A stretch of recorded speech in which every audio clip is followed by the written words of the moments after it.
It's Showtime host na si Ayon Perez na disgrasya sa isang motorbike race. Mula sa official Instagram account ng TV host na si Ayon Perez ay ibinahagi nito ang iilang makapigil hiningang larawan mula sa isang motorbike race. Sa mga larawan na naibahagi ay makikita ang pagbaliktad ng sinasakyang big bike ni Ayon habang siya naman ay nasa ere. High speed nga ang shot ng camera kaya naman nakunan ang death-defying accident ni Ayon Perez.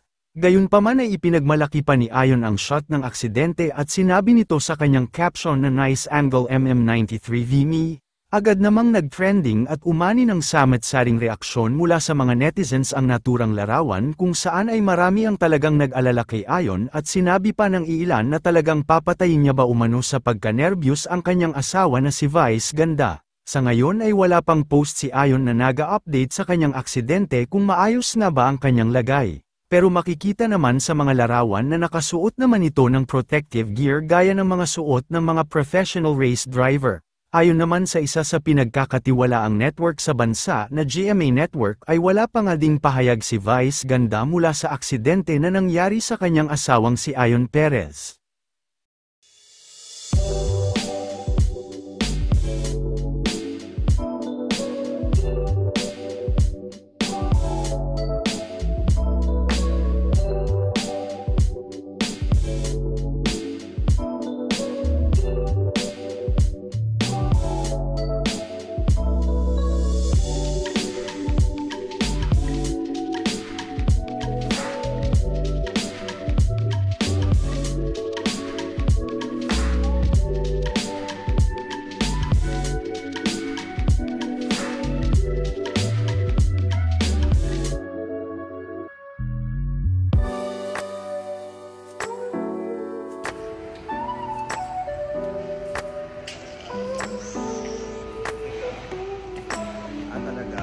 Go home.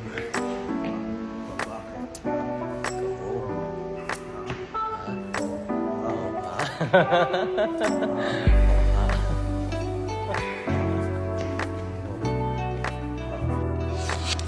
What's up, madam people?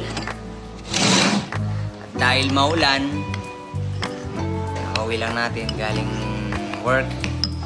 Kain tayong champorades. Champurado. Saktong-sakto sa panahon. Kayo ba, madam people, pag umakain kayo ng champurado, anong madalas yung tiniterno dito? Anong laging kasama niyo? Kasi ako nakalakihan ko talaga is champurado lang.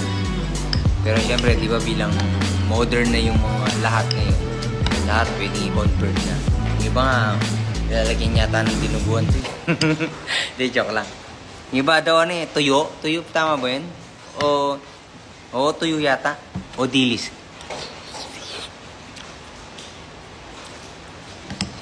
Kulang sa gatas.